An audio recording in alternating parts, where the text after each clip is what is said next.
ja kui meil võõrliik on näiteks sisse tulnud, siis tegelikult noh, ega me sellest ju lahti ei saa ja parim, mis me teha saame, on see võõrliik ära süüa.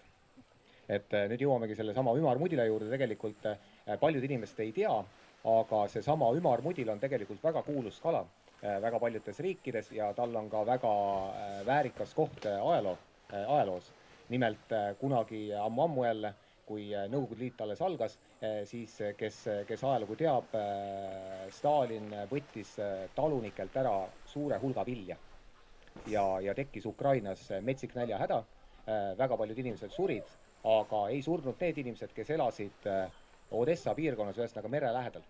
Ja ümarmudil oli see kala, mis aitas näljahädast nagu üle elada ja tänu sellele on mudilal on püstitatud Odessas monument, obelisk, et väga niisugune väärikas kala ja nüüd ka Eesti rahvas ilmselt on juba kuulnud sellest mudilast palju ja rannakalur loomulikult teda ka võrgus näeb päris tihedalt.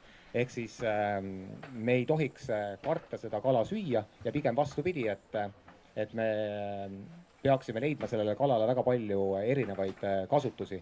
Näiteks siin kunagi oli siin see Käsmus oli see Viru Folk ja me nägime siin üks tubli ettevõtja oli seda fileerinud, paneerinud siis seal saias või milleski, riivsaias või milleski sellises ja lapsed, kes tihtipeale kala ei taha süüa, eriti linnalapsed, kes pole sellega võib-olla tarjunud, sõid ümarmudilat paneeritud väga hästi, praehinnaks oli 20 eurot ja järjekord oli pikem, kui nagu see ettevõtlik noorhärra suutis nagu pakkuda. Ehk siis, ja sellel aastal vist on ka selles mõttes esmakordne ju ajalooline moment, kus ümarmudila kokkuostu hind on kõrgem kui räimel. Et näiteks siin veel 10 aastat tagasi Saaremaal, kus seda ümarmudilat on ka tohutult palju, just Liivi lahe pool, oli selline olukord, et ühes võrgust või mõrras siis ühe püügil võeti välja pool tonn ümarmudilat. Ja siis oli seal kõrval ka 3 ahvenat näiteks. Ahven võeti välja, ümarmudil vallati merre tagasi, loomulikult väga illegaalne tegevus, sellepärast et võõrliiki tegelikult ei tohi lahti lasta, aga mis see kalur sellega peale hakkab, kaldale ei vii, kassid olid juba niimoodi paksuks söönud seal selle rannaküla nendes sadamates, nemad ka rohkem enam ei tahtnud ja mis sa paned sinna kaldale mädanema, on ju. Ja mul on hea meel tegelikult, et mingi asi ikkagi natukene on ka riigis nagu käima läinud selles suhtes, et meil oligi ka Mereinstituudis Maaeluministeeriumiga väiksed sellised projektikesed, et kuidas seda soodustada seda olukorda, et ümarmudilat siiski hakatakse ka kokku ostma. Ja tundub, et see natukene nüüd läheb käima. Siin on kas ümarmudilat Soome lahes palju, aga mitte sellises koguses muidugi, kui võib-olla hetkel seal Liivi lahes ja kas Saaremaa võib-olla läänerannikul. Aga nüüd teine plussasi sellest ümarmudilast, mis võib-olla on huvitav teada, on see, et kui me natukene püüame mudilat välja, ehk siis me ei lase tal domineerida keskkonnas, siis on ümarmudil väga hea toidukala ahvenale. Ehk siis praegu on selline olukord, kus ahvenal 70-80% ahvene toidust, ehk siis enamik tema toidust, moodustab ümarmudil. Ja see on ka põhjus, miks ahven hakkab meile tagasi tulema. Ja eriti kui me liigume jälle lääne poole rohkem, Liivi lahes või ka Väinamere piirkonnas, on ahvenat juba tegelikult nii palju, et jätkub kõigile ja jääb ülegi. Ja see on nagu väga, väga hea uudis tegelikult. Aga jällegi, kui me nüüd ümarmudilat välja ei püüa, siis selle mitte väljapüütmise tagajärg on nüüd see, et ümarmudilal väga armastab ahvena noorjärke süüa ja marjaterasid. Ehk siis, kui tasakaal läheb käest ära, siis jälle tekib vastupidine moment, et ahvena populatsioon läheb alla ja ümarmudil hakkab domineerima. Aga see on ainult üks väikestest aspektidest kogu selles nii-öelda keerulises teemas. Ma võin tegelikult lõpmatusele.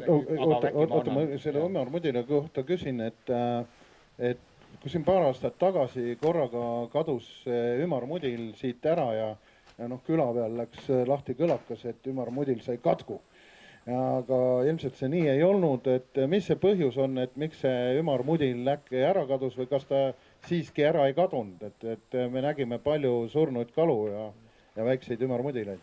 Kes mäletab aasta 2018 oli selles mõttes hästi vahva aasta, et kõik said kokku hoida lennuki ja ma ei tea, mis piletite pealt, hotellide pealt, ei olnud vaja minna Vahemerre või Vahemere kuurorti, kuna Eestis oli sellel aastal oligi meil 30 kraadi oli tegelikult, oli pidevalt enam-vähem siin, oli kuskil seal juuli alguses tuli ja jäi.